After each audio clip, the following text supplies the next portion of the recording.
ఈరోజు నూతన సంవత్సరానికి సంబంధించినటువంటి వాక్య భాగాన్ని చదువుకుందాము. ఆదికాండం 28వ అధ్యాయం 10 నుంచి 15 వరకు చదువుకుందాం. ఆ 15వ వచనం మన యొక్క ముఖ్య వాక్య భాగం. ఇదిగో నేను నీకు తోడయ్యుండి నీవు వెళ్ళు ప్రతి స్థలమందు నిన్ను కాపాడుచు ఈ దేశమునకు నిన్ను మరలా రప్పించెదను. నేను నీతో చెప్పినది నెరవేర్చు వరకు నిన్ను విడువనని చెప్పగా, యాకోబు నిద్ర తెలిసి నిశ్చయముగా యెహోవా ఈ స్థలం అందున్నాడు, అది నాకు తెలియకపోయిననుకొనేను. ప్రార్థన చేసుకుందాం. మహాపరిశుద్ధుడైన మా తండ్రి, జీవము గల మా దేవ, మా ప్రభువ, నీకు వందనాలు, స్తుతులు, స్తోత్రాలు చెల్లిస్తున్నాం. 2026వ సంవత్సరంలోనికి మేమంతా కూడా ప్రవేశించాము. 2026 సంవత్సరంలో మీరు మాకు ఇస్తున్నటువంటి సమయాన్ని ఏ విధంగా మేము సద్వినియోగం చేసుకోవాలో మాకు నేర్పించండి. ఈ నూతన సంవత్సరంలో నూతనకరమైన విజయాలు మాకు దయచేయండి.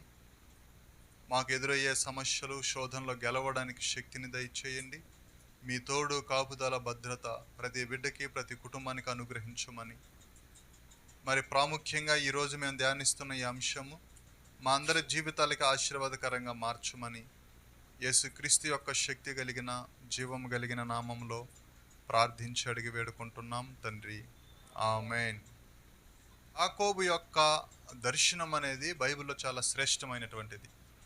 యాకోబును మొదటిసారిగా దేవుడు దర్శించి ఆయనకిచ్చినటువంటి ఒక వాగ్దానం అది. యాకోబును గురించి చాలా ఎక్కువగా రాయబడింది పాత నిబంధనలో. అబ్రహాము కంటే కూడా, ఇస్సాకు కంటే కూడా యాకోబును గురించినటువంటి విషయాలు బైబిల్లో ఎక్కువ ఉన్నాయి.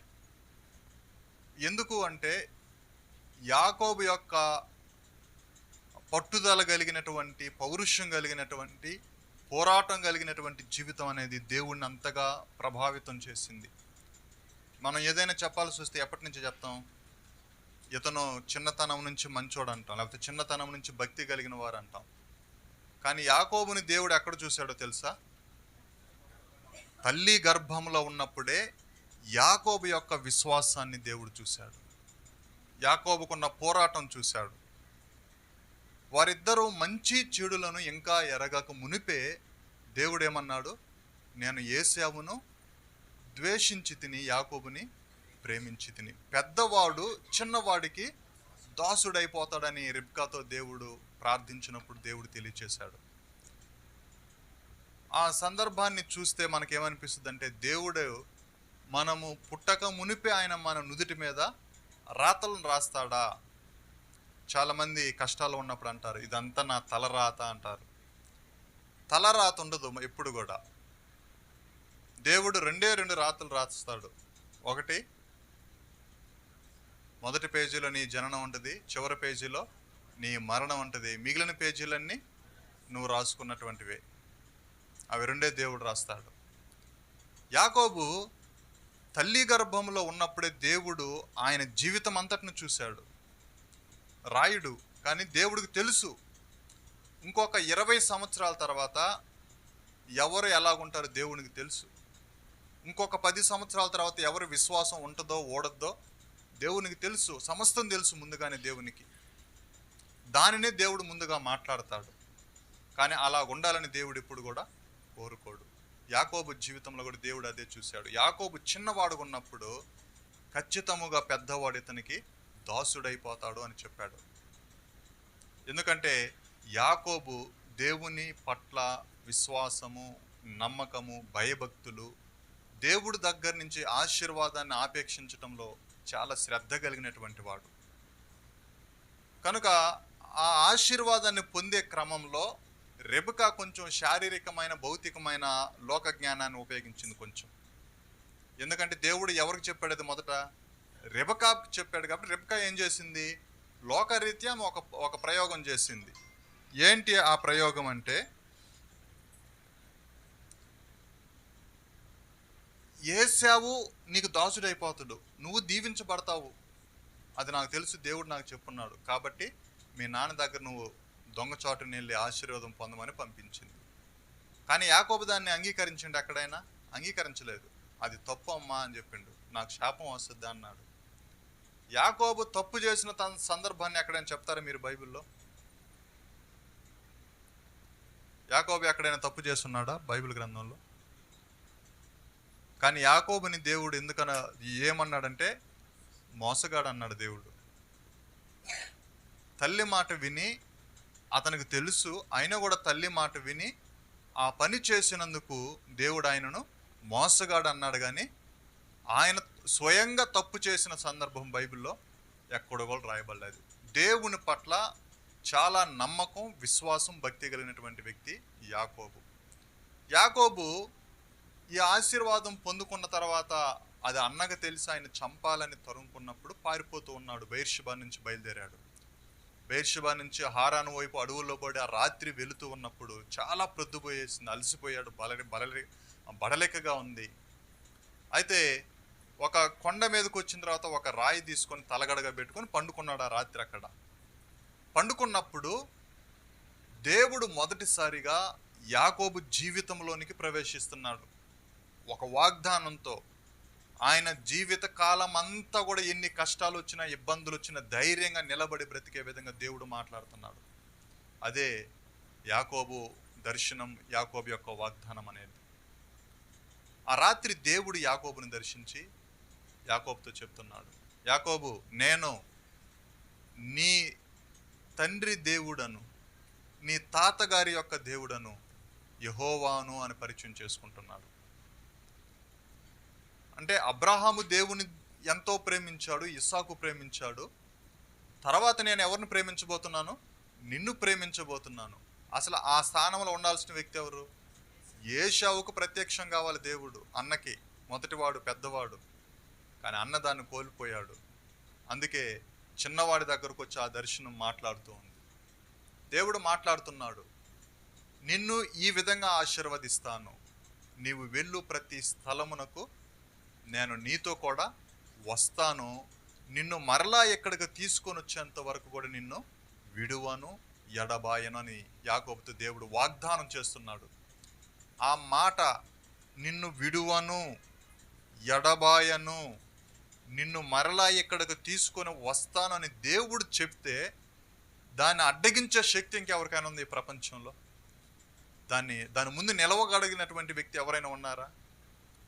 ఎవ్వరు కూడా ఆ మాట ముందు నిలబడలేరంతే. మనం జీవితంలో ధైర్యము, సాహసం అనేది ఎప్పుడు ప్రదర్శించాలంటే ఇలాంటి దర్శనము, ఇలాంటి వాగ్దానం దేవుడు మనకిచ్చిన రోజున మనం జీవితంలో దేనికి భయపడకుండా ధైర్యంగా ముందుకెళ్ళొచ్చు. ఇలాంటి దర్శనం ఉండాలి, ఇలాంటి వాగ్దానం దేవుడు కానించి మనకున్నప్పుడు మనం ముందుకెళ్ళాలి. అలా వెళ్ళినప్పుడు యాకోబుని దేవుడు ఆశీర్వదిస్తాను, తిరిగి తీసుకొని వస్తానని చెప్పినటువంటి సమయం అంతా కూడా క్యాలిక్యులేట్ చేస్తే 50 సంవత్సరాలు, దగ్గరగా 50 సంవత్సరాలు అయింది ఆయన ఆ మాట నెరవేర్చడానికి, మరలా తిరిగి తీసుకురావడానికి ఆ ప్లేస్కి. ఎక్కడ? బేతేలికి మరలా యాకోబు రావడానికి 50 సంవత్సరాల కాలం నిరీక్షించాడు. ఈ మధ్యలో ఎన్ని కష్టాలు, ఎన్ని ఇబ్బందులు. ఇక్కడ అన్న ధరిమితే మళ్ళీ అక్కడి నుంచి ఎవరు ధరిమారు? లాబాను ధరిమాడు. మళ్ళీ షేకేంకి వచ్చినప్పుడు చుట్టుపక్కల ఉన్న రాజులు తరిమారు. మరలా వారిని తప్పించుకుంటే మళ్ళా ప్రపంచంలో రెండవ పెద్ద కరువు యాకోబు కాలంలో వచ్చింది. ప్రతి చోట యాకోబుకి ఒకే ఒక దర్శనం ఉంది, ఒకే ఒక వాగ్దానం ఉంది. ఏంటది? సర్వశక్తిమంతుడైన నా దేవుడు అన్నాడు యాకోబు. సర్వశక్తిమంతుడైన నా దేవుడు మీ అందరికీ తోడున్నాడు అన్నాడు తన బిడ్డలతో. ఎందుకు అంటున్నాడు? వాళ్ళందరికీ ఎందుకు పరిచయం చేస్తున్నాడు యాకోబు? యాకోబు నాతో దేవుడు మాట్లాడినప్పుడు అలాగే మాట్లాడాడయ్యా. నా తండ్రి దేవుడిని అని చెప్పాడు, నాకు నా తాత దేవుడిని అని చెప్పాడు. రేపు మీ బిడ్డలు పెద్దోళ్ళు అయ్యి ఒక వయసుకు వచ్చేసినప్పుడు మనలాగానే మనం ఎన్ని కష్టాలు పడ్డామో వాళ్ళు కూడా అదే కష్టాల్లోకి వస్తారు, అదే ఇబ్బందుల్లోకి వస్తారు వాళ్ళు. అలాగొచ్చినప్పుడు నీ విశ్వాసాన్ని బట్టి, నీ భక్తిని బట్టి దేవుడు వారితో ఏమంటాడో తెలుసా? నేను నీ తల్లి దేవుడను గుర్తుపెట్టుకో, నేను నీ తండ్రి దేవుడను. నువ్వు ప్రార్థిస్తుంటే నిన్ను ప్రార్థనలోకి నడిపించారు చూడండి, నిన్ను విశ్వాసంలోకి నడిపించారు చూడండి, మీరు ఈ మందిరానికి వెళ్ళారు చూడండి, ఆ దేవుడను, సర్వశక్తిమంతుడనని దేవుడు మాట్లాడతాడు ఖచ్చితంగా. అందుకే మనం మన విశ్వాసాన్ని మన బిడ్డల ఎదుట చూపించగలగాలి. అది వారికి తెలియాలి. దేవుని కార్యాలు మన బిడ్డలు వినాలి, నేర్చుకోవాలి. మన తర్వాత ఆ వారసత్వంలో వాళ్ళని పెంచాలి. రేపు వాళ్ళకి సమస్యలు వచ్చినప్పుడు నా తల్లి దేవుడు, నా తండ్రి దేవుడు అని మన బిడ్డలు కూడా చెప్పుకునేటువంటి స్థితిలో వాళ్ళు నిలబడాలి. యాకోబు తన జీవితంలో ఆ దర్శనాన్ని చూచిన తర్వాత ఎన్ని సమస్యలు వచ్చినా జీవితంలో ఎక్కడ కూడా లోకం వైపు కానీ లోక సంబంధమైన విషయాలను కానీ ఎక్కడ కూడా తీసుకోలేదు. తన బలం పైన ఆధారపడలేదు. అసలు సమస్తం కూడా కష్టాలన్నిటిలలో దేవుని తనకు అప్పగించుకుంటూ వచ్చాడు. బేతేలు దేవుడు నా దేవుడు, నాకు బేతేల్లో ప్రత్యక్షమైన దేవుడు అంటూ తన యాత్రను కొనసాగించాడు. ఆ వాగ్దానం వచ్చినంత మాత్రాన ఆయనకి కష్టాలన్నీ వెళ్ళిపోయినాయా, ఇబ్బందులన్నీ వెళ్ళిపోయినాయా? పోలేదు. కష్టాలు పడుతూ ఉన్నాడు. అప్పుడప్పుడు ఆ కష్టాల్లో ఏం గుర్తొస్తుంది? దర్శనం. ఏం గుర్తొస్తుంది యాకోబుకి? దర్శనం. బేతేలు దేవుని యొక్క దర్శనం గుర్తొస్తూ ఉంటుంది. ఈరోజు మనందరికీ అలాంటి ఒక దర్శనం ఉందా జీవితంలో? ఆలోచన చేయాలి మనం అందరం కూడా. నువ్వు పూర్తిగా మారు మనసు చెందినప్పుడు నీకు దర్శనం వచ్చిందా? దేవుడు నీతో ఎప్పుడైనా మాట్లాడిన అనుభవం ఉందా? నీకు వాగ్దానం చేసిన అనుభవం ఉందా? గుర్తు చేసుకోవాలి. ఆ వాగ్దానం దేవుని దగ్గర నుంచి నీకు వస్తే నీ శ్రమలలో అదే నీతో మాట్లాడుతూ ఉంటుంది. నేను నీతో మాట్లాడిన దేవుడను, నేను నిన్ను దర్శించిన దేవుడను, నేను తోడుగా ఉన్నాను, నీకు భయపడవద్దని దేవుడు మాట్లాడతాడు. సామెతల గ్రంథంలో ఒక మాట ఉంది, దేవోక్తి లేని చోట మనుషులు కట్టు లేక తిరుగుదురు. ఇంగ్లీష్ ట్రాన్స్లేషన్లో ఏమని రాయిందంటే, where there is no vision people will perish అని రాయబడింది. Where there is no vision, దైవ దర్శనము ప్రత్యక్షత అనేది లేకపోతే మనుషులు ఏమైపోతారంట? నశించిపోతారంట. ఎంత బాగుందో చూడండి ఇంగ్లీష్లో ఆ ట్రాన్స్లేషన్. దేవుడు మాట్లాడకపోతే మనుషులకు ఎలా బ్రతకాలో తెలియదు. దేవుడు దర్శించకపోతే ఆ సమయంలో యాకోబు ఎక్కడికి వెళ్ళాలో తెలియదు, ఏం చేయాలో తెలియదు. తర్వాత వచ్చిన కష్టాలన్నింటిలో కూడా ఏ విధంగా తన జీవితాన్ని కొనసాగించాలో తెలియదు. కానీ దేవుడు ఒక మాట మాట్లాడాడు ఆయనతో. నువ్వెక్కడికి వెళ్ళినా నీతో ఎవరున్నారు? నేనున్న అబ్రహాము దేవుడుగా. నీకు ఒక నిరీక్షణ ఉంది, నువ్వు మరలా ఇక్కడికి వస్తావు, నన్ను ఆరాధిస్తావు. ఎంత శక్తివంతమైనటువంటి మాటలు అవి జీవితంలో, యాకోబు యొక్క జీవితంలో. అందుకే హృదయం అనేది కఠినంగా రాయిగా మారిపోయింది కష్టాలు ఎదుట యాకోబు యొక్క హృదయం అనేది.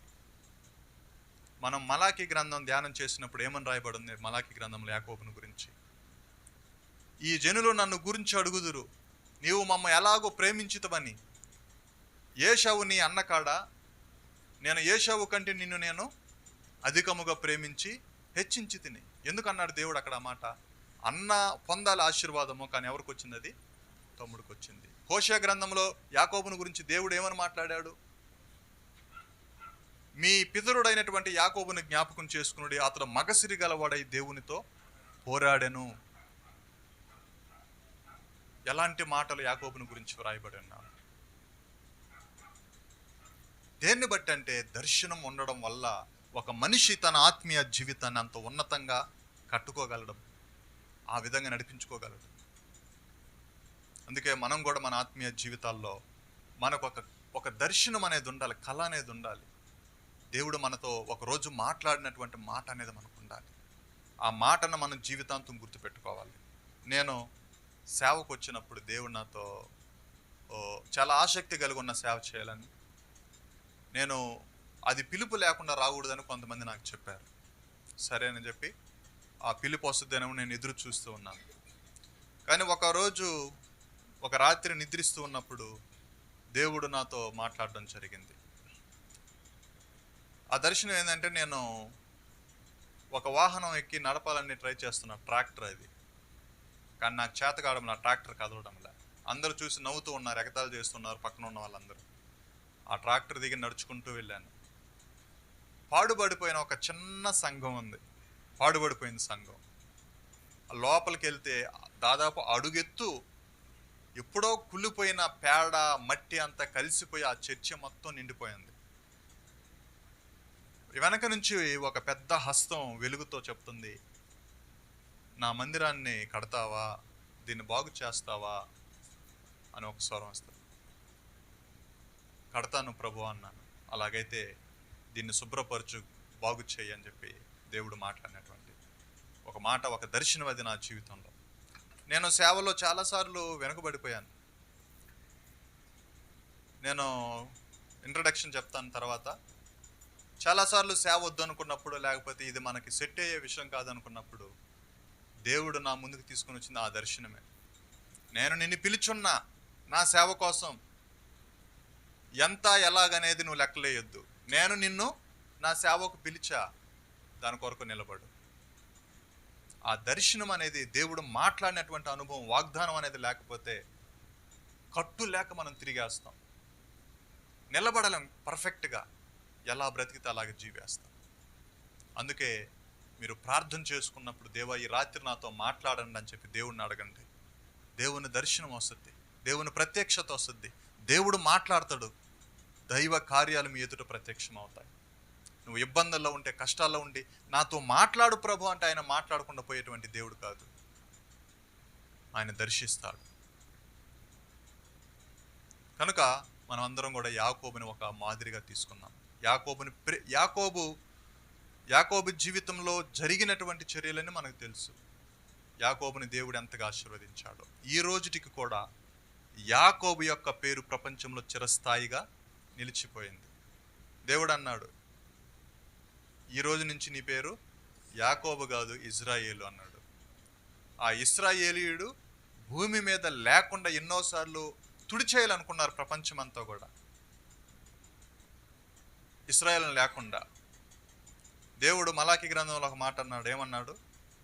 నీ దేవుడినైన యెహోవాను నేను మార్పు లేని వాడిని కనుక యాకోబు నువ్వు ఇంకా లయము కాలేదు.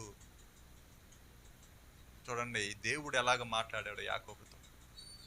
ఈ రోజుకి ఇజ్రాయెల్ దేశం అనేది ప్రపంచంలో మరలా అంజూరపు చెట్టులాగా అది చిగురించి ఎదుగుతూ ఉందంటే దేవుడు దాన్ని విడిచిపెట్టలేదు. వాగ్దానం, ఈరోజు మనం చదువుకున్న వాగ్దానం అదే.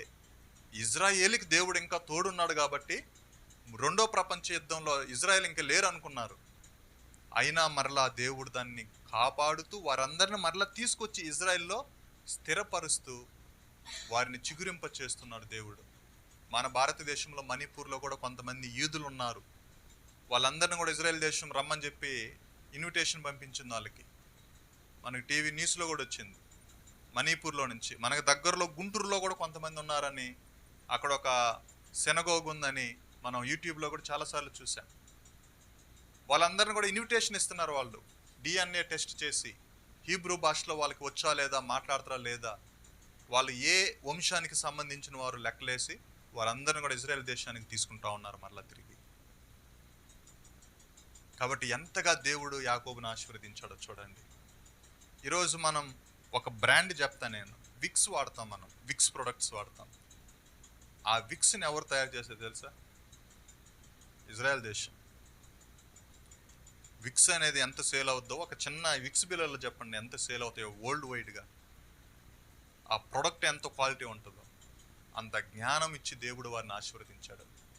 మెడికేషన్ పరంగా, మిలిటరీ పరంగా, ఫైనాన్షియల్ పరంగా, నాలెడ్జ్ పరంగా దేవుడు ఉన్నతంగా ఆశీర్వదించాడు. ఆయన మాట ఇస్తే దాన్ని తప్పిపోడు.